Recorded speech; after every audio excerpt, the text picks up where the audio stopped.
Salut, aujourd'hui je vais vous parler du problème de la cherté de la vie qu'on constate dans tous les pays africains avec ses conséquences et les solutions que nous pouvons employer pour résoudre totalement ce problème. Mais bien avant, laissez-moi vous dire que j'ai créé cette chaîne dans le but de vous apprendre à vous installer facilement dans le pays où vous avez migré à travers l'entrepreneuriat et l'investissement. Sinon, je suis Apokodi Simplice, étudiant en économie, en marketing et en management.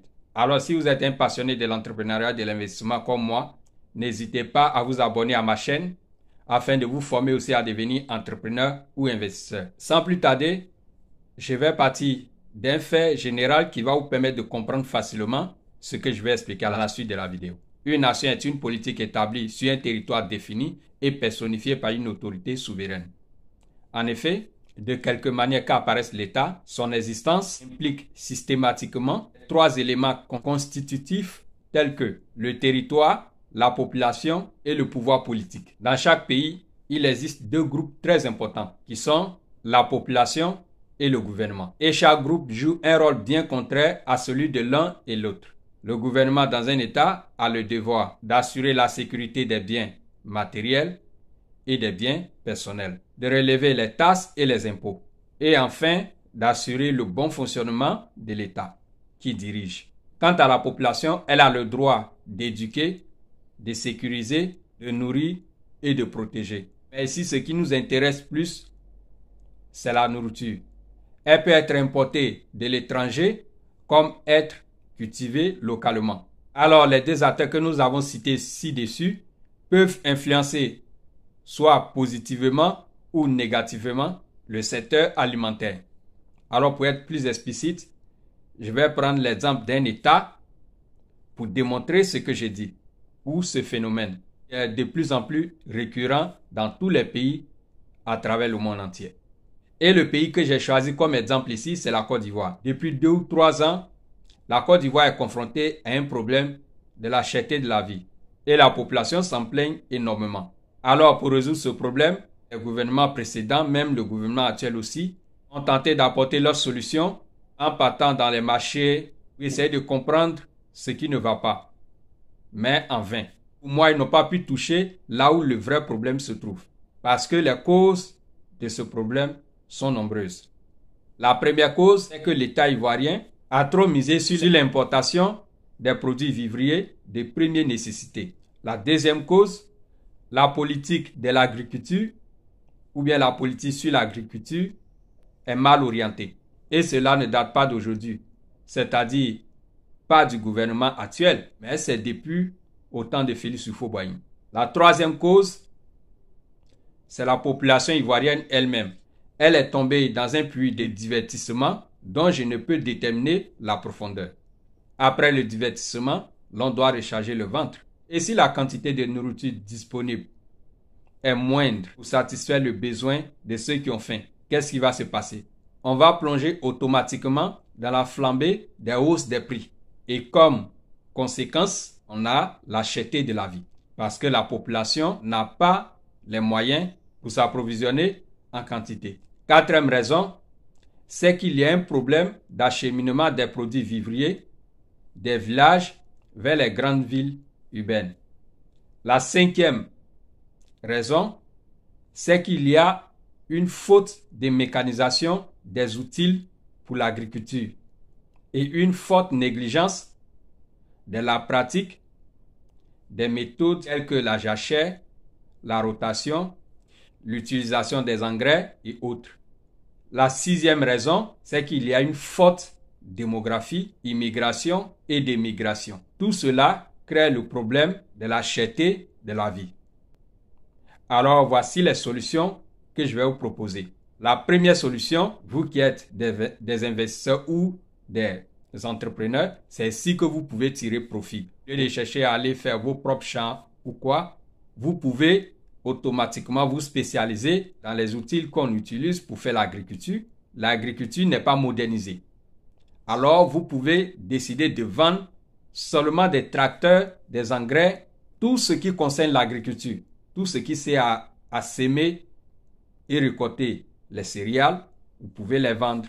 Tout ce qui sert à défricher la terre avant de s'aimer ou de la cultiver, vous pouvez les vendre également. C'est un secteur qui est très vaste et qui va faire des millionnaires si vous vous lancez maintenant. Parce que l'on naît et l'on meurt. Maintenant, quand tu nais, tu ne nais pas sans manger. Alors, ce qui veut dire que l'on a besoin de manger jusqu'à sa mort. Il doit avoir des gens pour produire en qualité et en quantité. Donc, ce secteur ne va pas mourir aujourd'hui et ça ne va jamais mourir. Alors, vous pouvez vous lancer dans la vente des outils pour la mécanisation ou la modernisation de l'agriculture dans le pays où vous êtes. La deuxième solution, comme business ou entrepreneuriat, vous pouvez créer des coopératives. Vous pouvez former des jeunes gens, vous pouvez recruter des jeunes gens, les former et ensuite les envoyer à l'intérieur du pays. Et ces derniers, vous allez les faire installer dans les villages peuplés à partir de 1000 à 5000 habitants. Et ils vont leur apprendre à cultiver la terre, à utiliser ces matériaux-là. Mais les outils que vous aurez à votre disposition, ils vont les louer avec eux à un prix abordable, bien sûr. Je vous assure que si vous faites ça, vous allez vous en sortir parce que l'on a besoin de manger tous les jours. Tu vas au travail, tu vas étudier, tu reviens, tu vas jouer au foot, tu reviens, tu as besoin de manger. C'est la même chose comme la maison. N'importe où tu vas aller, tu as besoin de dormir, tu as besoin de chercher un coin où poser ta tête. Alors c'est un secteur qui n'est pas avare, comme moi je le dis. C'est un secteur qui n'est pas avare. La troisième solution, pour moi, il faut faire Abidjan, Yamoussoukro, Daloa, Gagnoa, Adzopé, Abangourou, Bouaké, Ma, c'est-à-dire toutes les grandes villes ivoiriennes, zéro bidonville. Ça va permettre à ceux qui ne font rien de retourner dans les campagnes, dans les villages, dans les petites villes et même de retourner à la terre. Parce que être à Abidjan ou être dans une grande ville n'est pas synonyme de la réussite. On peut être au village et réussir sa vie pleinement. Tel qu'on peut être au village et faire des enfants, fonder un foyer et faire des enfants, c'est la même chose. On peut être au village et réussir sa vie. Aujourd'hui, moi, je connais des oncles, je connais des tontons qui ne font pas partie de ma famille, qui sont au village, mais qui ont réussi. Ça va diminuer aussi les magouillards du plateau, ceux qui ont l'habitude d'aller à CNI, à la sûreté, à la branche détachée à Mako, aux deux plateaux, au palais de justice de plateau, les connaissent. Ce sont des gens qui n'ont rien, mais ils vont s'arrêter devant les coins où on fait les papiers. Viens avec ton papier. Eux, ils vont passer devant toi parce qu'ils ont déjà pris le papier de quelqu'un d'autre qui a donné 5 000 francs, voire 10 000. Vous allez voir que le gars vient à peine d'arriver, mais en 30 minutes, le gars va avoir pour lui, sans que vous n'ayez vos papiers. Alors, ça va diminuer tous ces genres de personnes, ça va diminuer tous ces malfrats, ça va diminuer la corruption dans les institutions gouvernementales ou bien étatiques. La quatrième solution, c'est le buzz. Voici un peuple qui consomme le buzz, qui vit au rythme des buzz. Comment est-ce qu'on peut construire un pays de cette façon? Ce problème existe en Côte d'Ivoire, au Cameroun, disons que dans la plupart des pays africains. Mais en Côte d'Ivoire, c'est le terminus, c'est le fief des mamans et des messieurs de buzz. Ces personnes n'ont rien à faire, ces personnes vivent du buzz. Et elles ne font rien de leurs mains pour diminuer, si je peux les appeler ainsi, les buzzmen et les buzzwomen. Il faut diminuer les bidonvilles. Dans les grandes agglomérations, vous allez voir que tout ce qu'on appelle buzz, les gens, les feignants qui n'aiment pas travailler, qui sont là, qui parlent de tout et de rien, vont se retourner dans les villages, dans les petites villes, pour cultiver la terre. Et vous savez que dans le commerce, les choses fonctionnent de cette façon. Plus il y a l'offre et que la demande est moindre, les prix aussi baissent. Alors mon message au Premier ministre, Hachi, et tous les autres pays africains, cessez d'aller dans les marchés pour manger avec la population. Ça, ce n'est pas votre rôle. Les gens qui vivent de buzz, vous partez dans les marchés pour manger avec eux. De quelle façon? S'ils ne veulent pas aller travailler, ce n'est pas vous qui allez les nourrir. Vous, monsieur le Premier ministre, votre rôle, c'est de vous occuper des infrastructures, de l'industrialisation et autres du pays. J'ai pris l'exemple de la Côte d'Ivoire parce que ce problème est fréquent dans tous les pays africains. La plupart des pays francophones et anglophones, même lusophones, on trouve ce problème. Là, Cinquième solution, nous devons savoir que les États-Unis ont commencé à devenir une grande puissance après la traite négrière. Les États-Unis se sont retrouvés avec des grandes plantations, bien sûr faites par les esclaves. Alors qu'est-ce qu'ils ont fait de ça? Ils se sont lancés automatiquement après la guerre des... Je vais vous mettre ça quelque part ici. Ils se sont lancés effectivement dans l'industrialisation. Et vous avez vu ce que cela leur a apporté comme conséquences positives jusqu'à aujourd'hui. C'est vrai qu'en 1923, par là, ils ont eu des problèmes parce qu'ils ont eu une forte croissance et cette forte croissance-là a été mal gérée. Donc, ils ont eu une crise économique en 1923. Ils ont continué à évoluer jusqu'à aujourd'hui. C'est la même chose pour la Chine. La Chine l'a faite. Même la Malaisie. La Malaisie s'est développée grâce à sa matière première, le palmier à huile. Elle n'a pas commencé à exporter le palmier à huile, mais elle la transforme chez elle à domicile.